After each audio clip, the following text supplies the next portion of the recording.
שלום, מי אתם? ככה 90, אנחנו איתו. עם מי אבל? אמרו לי לראות מי האנשים. אמרו לי לראות מי האנשים. השר יצחק וסרלוט. אז אני רוצה לראות אותו. הרכב מאחור, אדם שייך אליכם? שלום. אתה יצחק וסרלוט? אני השר. אז אני רוצה להגיד לך שאתה צריך להתבייש בעצמך, בממשלה שלך, ושזה פשוט בושה איך שאתה מתנהג.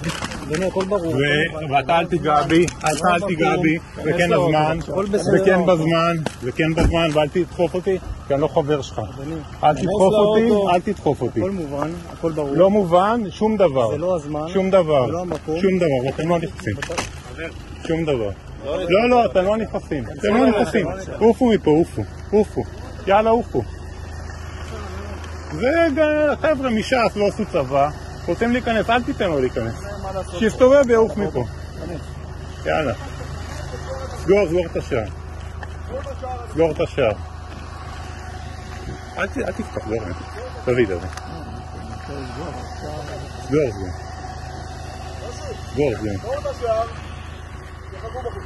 חכו, לא קיבלנו אישור. מה? אין לכם גם מה לחפש פה כנראה אם לא יודעים שאתם מגיעים. לא, ליאור אמור לדעת. אז שליאור יתקשר אליי.